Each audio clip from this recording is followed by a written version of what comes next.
with local companies. But if you have 500,000, you can have 100%, investment in a particular sector in the country.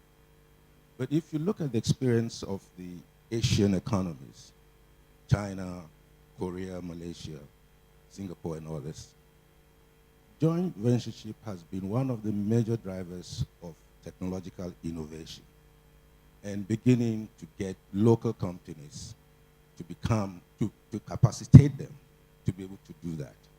And I always cite the example of photovoltaic production. In the 80s in China, over 80% of the companies that were into this field were foreign companies. Within 2 decades, more than 80% to 90% of the companies are Chinese in China because of the public policy, the government's industrial policy, that ensures that there is technological transfer, technological uptake, to ensure that this happens. And even today, if you buy photovoltaic panels from the US or from Germany, it's made in China. So there's a strong role for the state, particularly when you're transitioning into areas where the private sector the risk to private sector is very high. So government needs to de-risk the investments, attract capital. Now, innovations, technologies, when they are developed initially, because of the high cost of the R&D, are relatively more expensive. So if government is interested in pushing technological upgrading, then it must be willing to incentivize the private sector to do this. And I'll just give one typical example in what we're doing at the moment. We're doing an operations research to pretty much understand how to incentivize or build the capacity of brownfield SMEs. In fact, most of our SMEs are brownfields. They are hovering at a low-level equilibrium. Entrepreneurs who are so content with maximizing their own profit at a very low level, they're not creating enough jobs. The objective of an entrepreneur is to make profit. It's not to create jobs for others. But then the objective of government is to ensure that these companies, which are aligned to their industrial policy, have the capability to address the employment and development agenda of the countries. And what we have observed is that many of these companies do not have sound financial management capabilities, either deliberately or indeliberately, because the fiscal framework, the taxes and so on, are so prohibitive that they would prefer to be in the gray economy, and when tax collectors come, they pay a few amount of money and they continue with their business. So when you're talking about revenue mobilization, the fiscal policy is a powerful instrument that governments must use to incentivize the private sector, particularly when it comes to green transition, where there's tremendous market failure. So I think, while I agree with Lindsay, there's still a very important role, particularly given that we're coming into a new field where technology is very, as they're nascent, the R&Ds are quite expensive. So when you are going to market, the initial cost of product, of the technology is very high. And in our example, where we were trying to support these companies to develop a good financial management system by having an ERP system, a financial management system, the cost of it to the entrepreneur is such that he would rather prefer to continue to be in the gray sector. But if the government subsidizes or provides a tax incentive, not necessarily subsidize, provide a tax incentive, if you're able to do this and this, you can deduct X, Y, and Z in your taxes. No money is changed. No, what is it called, connivance or corruption or whatever it is. We're just giving you a tax incentive to be able to have a robust financial management system. And you can write off all that in your tax. They will do it. So it is important that, in particular, the African governments and leadership must be aware of the initial cost of transitioning and to provide incentives to de-risk it. And that, I think, is very, very important. So I guess I'll stop here for a moment. Thank you so much. A number of things popped to my mind when you were talking about the fiscal. Obviously, absolutely agree with you. Fiscal policies, they are at the heart of industrial policies. But it also made me think of how ministries of finance, where fiscal policies is at today, generally are the last guardian today of the Washington Consensus, right? And generally they do, in many countries, they do what we can call economics by spreadsheet, right? Look into their indicators, and because they have to reply to the IMF and World Banks of this world. So absolutely agree with you, but that's indeed a big challenge. I don't know if you guys want to react. Thanks, Ed. I think you're correct. In an ideal world, and if we look at what a lot of Asian governments did in the early periods, in a completely different global economy context, that's right. But it's not going to happen. So if it's not going to happen, then what do? We just sit here and keep saying it should happen and think that our pure willpower and brain will make it happen? It won't. And that's why I say to stop focusing on the government. You don't actually need finance. There are a lot of Africans and a lot of African diaspora with a lot of capital. I think your key point was about risk. But I don't think that the government is the only actor that can de-risk. Where does risk come from? Risk comes from not knowing if you will become internationally competitive if you put capital into a new firm with new equipment and new technologies, because a firm is not the sum of its parts. It's an organization.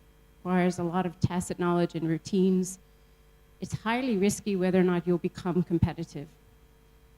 And this is the key part that has been missed about the East Asian miracle, which I have a paper coming out about. A lot of that de-risking was not, in fact, I would almost say all of that de-risking was not done by the government. The government provided the financing through rents and through leveraging foreign loans and through Japanese loans and various other things. The de-risking came through the partnerships with foreign firms. If you partner with a foreign firm that has the existing experience, your learning curve is much shorter and your risk is much shorter. The lower capabilities you have as an African firm or an African investor going in, the higher your risk is. And we know that a lot of firms on the continent don't have a lot of capabilities. So they're caught in this low equilibrium, but also this risk trap. The best way to de-risk is to create partnerships. And I think you did mention that, and you pointed to joint ventures. And that actually underpins every single success story in Korea is a joint venture, and in China. And you're right that in China this was government-mandated tech transfer, but that's because of China's domestic market, and no other country can do that. However, that's not the only way to do it. And historical examples from Korea show that if you can find mutual interest between a foreign investor and a local investor, you can still get technology leverage. And so it's very much about looking at the business strategies of foreign firms, and they're very different, and finding those kinds of foreign firms and putting them together with local investors. And my last point, the other missing ingredient that's never, ever discussed when it comes to Korea and Taiwan are transnational networks in the diaspora. And it's the transnational networks that put together Chinese overseas with Taiwan, Silicon Valley experts, people that worked in different firms, Japanese firms having interest in Korea. And I think that there is, and we can discuss this again at the end of the workshop, a potential, and Chiman and I have also discussed this, to tap some African diaspora. I'm sure that there are people around the world who have worked in really high-tech, high-capable firms. So it's not just a question of the government, it's about how to get these people back and to connect them. And of course, if we looked at South Korea and Taiwan, yes, okay, in Taiwan, yes, the government provided massive incentives for these returnees, but I don't think that that's the other way. So you're right, ideally the government, things will go faster if the government does it. No country achieved what Korea did in 60 years. And it did that because the government backed the whole way. But the government didn't do it. The private sector led it, and the government came in. So if you get some successes, it pulls in. But what we see is that African governments have no interest in any of these things. Individuals may, but when it comes to the domestic politics and the political survival of the ruling elite, they get pushed to the back.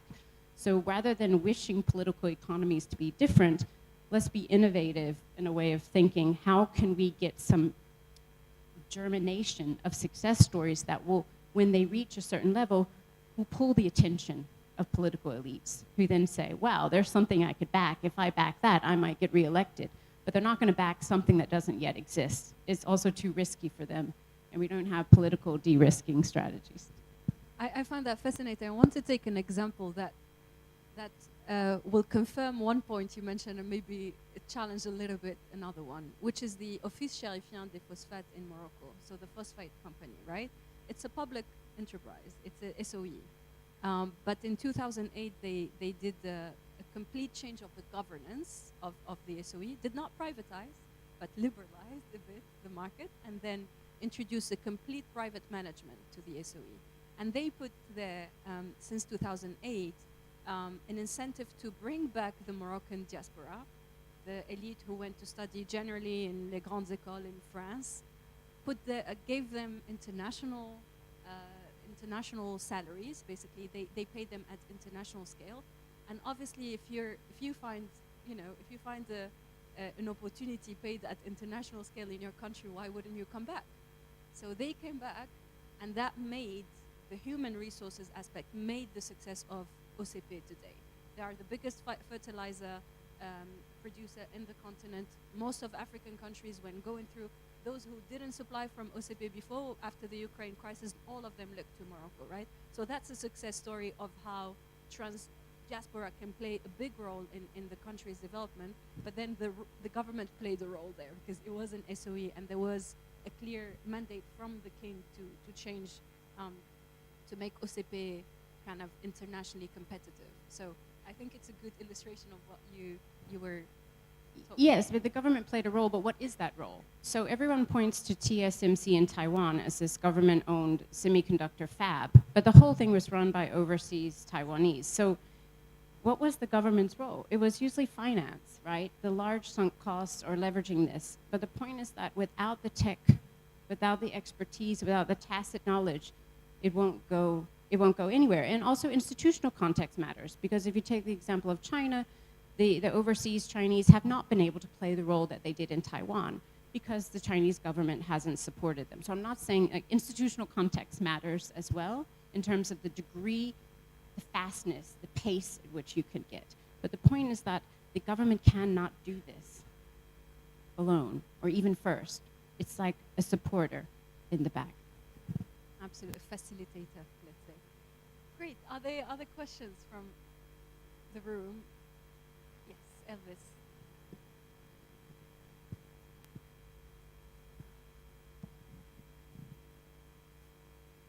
Thanks, panel. I'll be really short.